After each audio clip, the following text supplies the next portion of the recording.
Alright everyone, it's time for the Occult, video number 287, the Henotheistic Origins of Judeo-Christianity. This is what something that I wanted to talk about for some time. Normally, if it's like, there's a lot of news to cover, I can't really do the Occult videos without adding an extra video, and then the algorithm on YouTube punishes you. So the only time I do that, make 3 like today, is when I have a literary update. But this is something that I think is important, that a lot of Christians especially don't understand. Of course, Christianity is essentially a tack-on of Judaism. That is, that the initial Judaistic sort of conception of the world, the cosmo-conception that they had, basically, along with what became the Old Testament, basically, as a rider to that, you get the New Testament tacked on, and then Christianity comes. Because the idea is that the Messiah had come. It was Jesus Christ. And so it was sort of the next installment of that particular spiritual system. And then some people are like, oh, well, no, actually the Book of Mormon is the final word. Or no, the Watchtower organization's writings, Scientology or something. And so you have these other sort of groups that either attempt to build upon Christianity or in some way co-opt the spiritual system. Of course, I know Scientology's not a Christian system, but you get the idea. Many of them are very modern.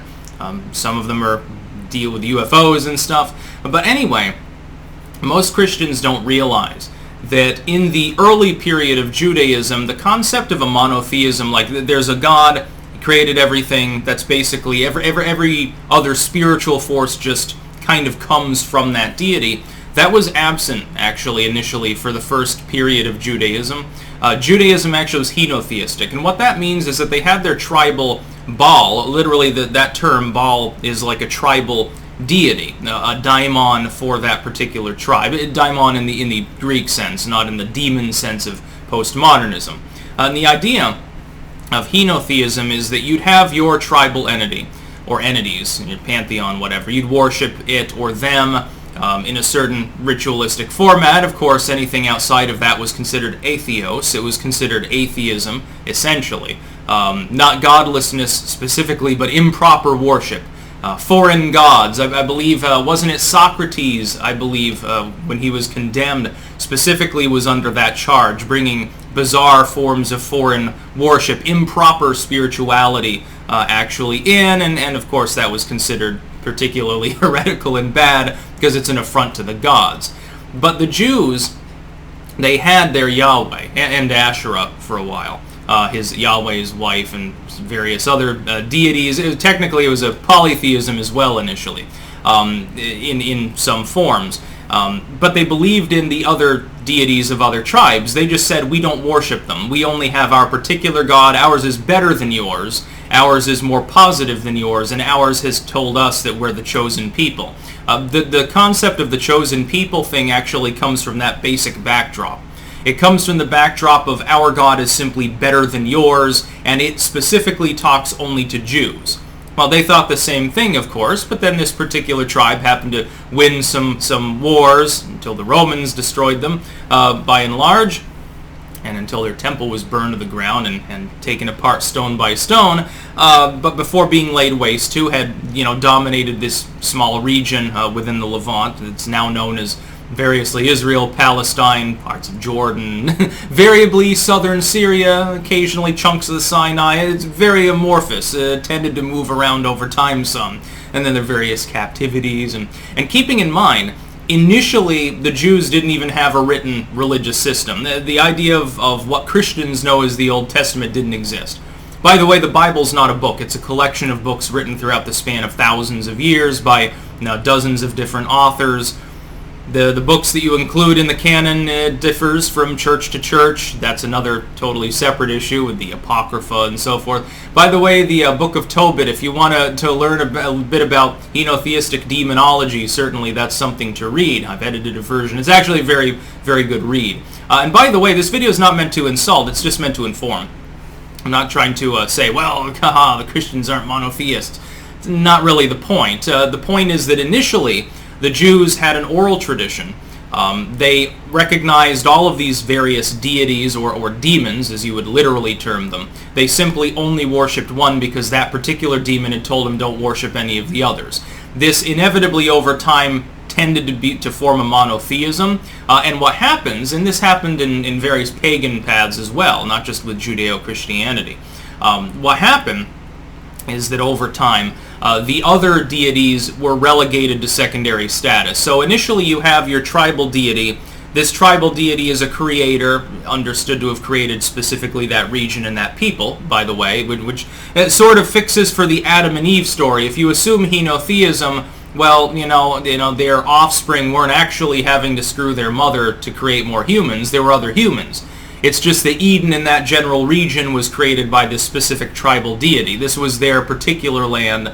Their particular creation happened with Yahweh. The other people were created by other various creating deities. What happened is that Yahweh got more and more and more powerful. So instead of just creating, the universe began to be all-encompassing in the universe, and of course that's tacked on later with the oral tradition turning into writing when they were captive under Babylon. You get the inclusion of Babylonian ideology. You get the inclusion, for instance, of the story of the Great Flood, Exodus. This is a takeoff of Babylonian lore that was in turn a takeoff of Sumerian lore. It is an adaptation of pagan lore from thousands of years earlier, specifically Gilgamesh and some related flood-related tales. There was no monotheism, though, at that time. The concept was simply your deity was better than the others. It was more powerful. It was a better creator, a more benevolent creator, except if your name is Job, or certain others, and could do all sorts of wonderful things, but so could these other deities. Over time, they turn into demons. That is, if you look at demonology, what you're really seeing, and in some cases it's quite explicit, what you're seeing even in European demonology, is various tribal entities.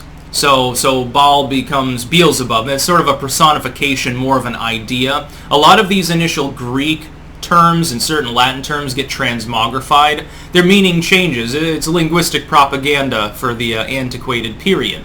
Ammon appears explicitly within Pseudomonarchia Daemonium, I believe it is, certainly in the Gosha, and in some of these other texts. Ammon is literally the same as the Egyptian deity, even appearing in a similar form.